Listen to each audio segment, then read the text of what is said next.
toutes, j'espère que vous allez bien. C'est un honneur et un privilège de vous retrouver pour une nouvelle émission de Histoire de vie by MLK Femmes. Aujourd'hui, notre thématique, c'est le harcèlement scolaire. En effet, c'est une thématique un peu lourde et nous avons une invitée extraordinaire qui va nous dire comment elle en est sortie. Laurie, bonjour. Bonjour Mélina, bonjour à toutes. Est-ce que tu pourrais te présenter, s'il te plaît? Oui, bien sûr. Je suis Laurie, je suis la quatrième d'une fratrie de 6 enfants. Je suis mariée, j'ai 2 filles. Yeah. Je suis de formation éducatrice de jeunes enfants et je suis aussi conseillère pastorale. Donc, du coup, la thématique aujourd'hui, c'est le harcèlement scolaire. Oui. Donc, toi-même, dans ton enfance, tu as été victime de ce harcèlement. Exactement. Est-ce que tu peux nous dire quand ça a commencé et comment, s'il te plaît? Ça a commencé quand je suis rentrée en CP et jusqu'à mon CM2. Du CP, ah oui. Ouais, CP, CM2, j'étais nouvelle dans une classe qui se connaît, où tous les enfants se connaissaient en fait depuis la toute petite La section. nouvelle. Voilà, exactement. Mais parfois, quand on est nouvelle, ça se passe très très bien. Mais voilà, moi je suis arrivée dans ce contexte-là. Et comment ça a commencé? Ben, au début, je commençais à jouer un petit peu avec les enfants, mais je voyais qu'il y avait un petit peu de... Ils prenaient leur distance un petit peu, mais bon. Quand on est nouvelle, les enfants ils sont un peu curieux, après ils repartent. Et puis ensuite, ça a commencé que je voyais qu'il y avait commencé à avoir des interdits. On ne peut pas jouer avec moi, on ne peut pas me donner la main. Et en fait, je le savais parce que les enfants venaient me voir et me disaient « Laurie, je suis désolée, je vais l'appeler Élodie, elle ne s'appelle pas Élodie. C'est Élodie qui m'a dit que je ne pouvais pas jouer avec toi. » Et tu la connaissais, cette Élodie? Oui, elle était dans ma classe, c'était l'intimidatrice. Et du coup, est-ce qu'il y avait eu un échange quelconque avec elle ou pas forcément. D'accord. Pas forcément. Bon, voilà, il y a des échanges comme ça, mais non. Et donc, elle a convaincu tous les autres enfants de Exactement. ne plus... Ok, d'accord. Et ensuite, du coup, comment ça a continué? Alors, ça a continué qu'à un moment donné, j'en ai parlé à ma famille et ils pensaient bien faire, hein, et je remercie. Et en fait, ce qui s'est passé, c'est qu'ils se sont interposés et au lieu d'être à côté de moi, la personne a été entre l'intimidatrice et moi-même. Et en fait, quand on se met entre, qu'est-ce que ça amène à l'intimidatrice? Ça se dit, Laurie ne sait pas se défendre toute seule. Ah d'accord, parce que j'allais dire, en quoi c'est mal d'avoir quelqu'un qui vient pour te protéger. Exactement. En effet. Et du coup, comment tu as réagi? Comment ça s'est passé? Eh ben, comment ça s'est passé? C'est que la personne a dit, bah, tu vas donner la main à Laurie. Moi, je te parle de ça il y a plus de 30 ans. Hein. Donc, on ne savait pas ce que c'était le harcèlement scolaire, il n'y avait pas tout ça encore. Hein. Et donc, elle lui a dit, parce qu'elle ne voulait pas me donner la main à l'école, donc la personne est venue, lui a dit, tu vas lui donner la main. Donc, elle m'a donné la main, forcément, mais après, ça a été pire. Parce qu'elle s'est dit, Laurie, elle ne sait pas se défendre toute seule, donc go, go, go, on y va. Donc, violence physique, violence verbale. Ça a commencé juste dans la cour de récré, puis après, ça a été dans la classe, ça a été à la cantine, et en fait, ça a surenchéri à chaque fois.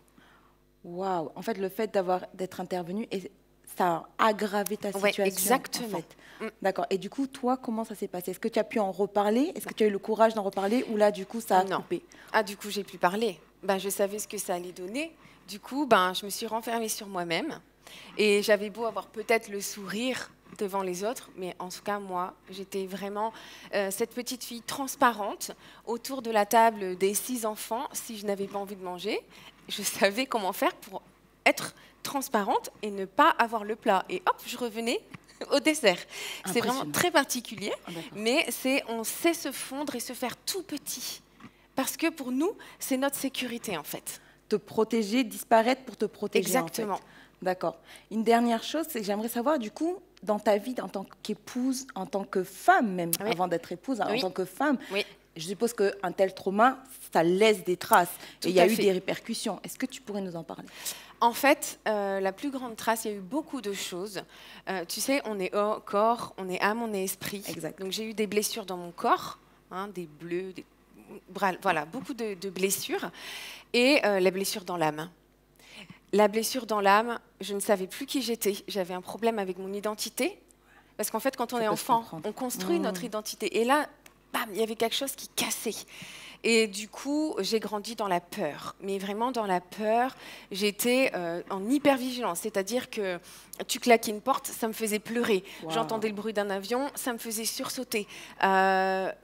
peu importe ce que je faisais, et les peurs grandissaient. Et j'avais tellement peur que j'en faisais des crises de tétanie. C'est-à-dire que je ne maîtrisais plus mon corps.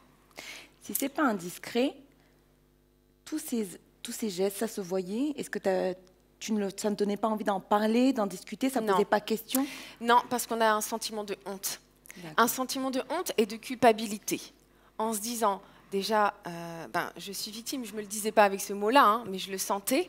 Et puis la culpabilité de se dire, si on me fait ça, c'est que je le méritais. Donc si je le méritais, je ne vais pas le dire, parce que ça va être la double peine. Et donc tu étais la victime et tu te transformais en bourreau. Exactement. Tu t'accablais encore plus. Waouh. Et comment, du coup, tu as basculé de victime? Parce qu'aujourd'hui, on te regarde, tu es magnifique, tu es épanouie, tu es souriante. Exactement. Comment tu as basculé et à quel moment la bascule s'est faite de dire je ne suis plus une victime, je suis victorieuse? D'accord. Ça s'est fait que ça m'a poursuivi en fait, jusqu'à ce que, à un moment dans une situation au travail, j'ai revécu une situation à peu près similaire et ça m'a ramené en fait à ce que j'avais vécu dans mon enfance. Et là, en tant qu'adulte, je ne pouvais plus me taire. Tu sais, il y a un verset qui dit tant que je me taisais, mes os se consumaient. Et c'est exactement ça. Dépression, envie de mourir, toutes ces choses-là, en fait. Pour te donner un exemple, quand j'avais 20 ans, tous mes amis préparaient leur mariage. Moi, je préparais mon enterrement. J'avais déjà été voir les gens en disant toi, tu vas dire ci, tu vas dire ça. Parce que je n'avais plus... la vie n'avait plus de goût et la vie n'avait plus de sens. Donc, arrive cette situation où là, il faut que j'en parle. Il faut que j'en parle parce que ça a répercussion sur ma famille, sur mes enfants, et je ne peux plus vivre comme ça. Je parle à une psychologue, et la psychologue me dit, écoute Laurie, déjà, moi j'avais honte, et elle me dit, Laurie, d'en parler, c'est pas honteux. D'en parler, c'est courageux. Et si toi, tu as besoin d'en parler, fais-le, parce que tu es courageuse. Super. Ensuite, je me suis fait aider dans mon corps, dans mon âme et dans mon esprit. J'ai été voir mon médecin. J'avais un soutien médicamenteux, je pense qu'on peut dire comme ça, un traitement médical en tout cas. Voir une psychologue aussi, pour pouvoir en parler et mettre des mots, parce que la parole est libératrice. C'est ça. Et la parole permet en fait de ne plus être forcément dans l'émotion, mais de prendre un tout petit peu de recul pour voir différemment la situation. C'est vrai que c'est une des règles de briser le silence. Exactement. Ne pas être isolé. Ne vous isolez pas. Ne t'isole pas. Au contraire, entoure-toi. Et moi, ce qui m'a aidée, c'est d'être entourée par mon mari, par ma famille, par mes amis. Vraiment, j'ai connu la valeur de l'amitié. Parce qu'avant, j'avais confiance en personne. Et du coup, confiance en personne, je me disais, j'ai pas besoin d'amis. Sauf qu'en fait, j'ai connu ce que c'était la valeur de l'amitié et de ne pas se sentir jugé. Wow. Et corps, âme et esprit, bien sûr, j'ai eu un soutien pastoral. Excellent, excellent. Et du coup, à quel moment tout s'est emboîté? C'était vers ton mariage? Parce que de ce que tu dis, apparemment, tu étais déjà mariée et que tu avais encore, tu luttais encore avec ça. Complètement. Donc, à quel moment ça a vraiment en mode... Pour te dire mon âge, ça a commencé à 6 ans et j'ai été délivrée à 38 ans. Donc, j'ai vécu quand même toutes ces années comme ça. Okay. Et ça a été un processus en fait, parce que je pense que Dieu il était bon envers moi et il a fait petit à petit, il m'a ouvert les yeux petit à petit, et pour que je sois prête à ce moment de dire au revoir à cette petite fille qui a été blessée, de lui dire à cette petite fille, rassure-toi, maintenant j'ai grandi et je vais te protéger. Excellent. Tu es en sécurité. Excellent. Et après, il y a eu cet au revoir et puis il y a eu le pardon. Le pardon à ces personnes, le pardon à moi-même. Et le pardon, c'est une puissance qui est libératrice. Et vraiment, ça m'a libérée. Le pardon même à toi-même, c'est excellent.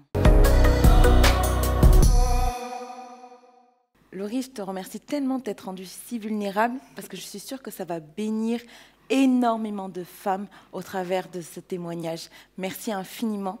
Est-ce que tu aurais, s'il te plaît, un conseil pour les femmes qui te regardent, pour les personnes qui te regardent, même des petites filles ou des jeunes hommes qui te regardent à la caméra et qui, aujourd'hui, le harcèlement scolaire, malheureusement, est de plus en plus présent. Aujourd'hui, on en parle de plus en plus. Est-ce que tu pourrais donner un conseil? Oui, je pourrais donner un conseil aux enfants et aux adultes. Alors, on prend. Les enfants, je te dirais, ne t'isole pas. Ne reste pas seul. Tu es courageux si tu en parles. Et tu es courageux. Tu es courageuse. Alors prends ce courage et puis va parler à une personne de confiance qui pourra t'aider. D'accord? Il y a de l'espoir pour toi. Et si je devais parler à des adultes, je leur dirais votre enfant, votre neveu, cette personne qui vit cette chose, parlez-en avec cet enfant-là, restez à côté de lui. Ne vous mettez pas entre. Dites-lui qu'il peut demander de l'aide, d'en parler au directeur, d'en parler au professeur, voilà, de lui donner des clés pour savoir comment ne pas se laisser faire, parce qu'il a le droit de ne pas se laisser faire. Restez à côté de lui. Il a besoin d'avoir des clés pour que lui-même, il se dise « je peux y aller, je peux ne pas me laisser faire et j'ai le droit de ne pas me laisser faire ». Excellent. Merci infiniment, Laurie. Vraiment, si cette vidéo t'a parlé, si vraiment tu te sens, suis ce conseil. Pour toi, ne t'isole pas. On reprend les règles. Ne t'isole pas. N'aie pas peur d'être entouré. Parle. Laisse-toi entourer de personnes qui vont t'aider, qui vont t'accompagner. Parents, si c'est ton enfant, ton neveu, sois à côté de lui. Ne t'interpose pas, mais sois à côté et accompagne-le. Merci infiniment. Laurie, est-ce que je peux te demander encore une chose? Oui, dis-moi. Est-ce que tu pourrais prier avec pour plaisir. ces personnes? Ouais. Merci infiniment. Merci, merci Jésus, parce que tu es le Dieu de l'espoir. Amen. Parce qu'avec toi, il y a toujours de l'espoir. Oh, je te prie, Seigneur, que à ce petit garçon, cette petite fille, cet adulte, tu puisses lui apporter aussi ce processus de guérison, l'amener à la libération et à la restauration, d'être une personne pleinement épanouie, qui connaît sa valeur, qui connaît son identité. Je te prie pour cet enfant, pour cet adulte qui n'ose pas encore parler. Jésus, donne-lui l'audace. Donne-lui l'audace de parler. Donne-lui ce courage d'en parler autour de lui, de place les bonnes personnes à côté d'eux pour les faire sortir de cette situation, parce qu'ils peuvent le faire. Merci Jésus pour ta fidélité. Amen. Au nom de Jésus. Amen. Amen. L'émission se termine, nous vous remercions infiniment. Si cette émission t'a parlé, si elle t'a fait du bien, surtout n'hésite pas à liker, à partager, à commenter, afin de permettre au plus grand nombre d'en bénéficier. Et quant à nous, on se dit à très bientôt pour une nouvelle émission de Histoire de vie by Emel Kafam.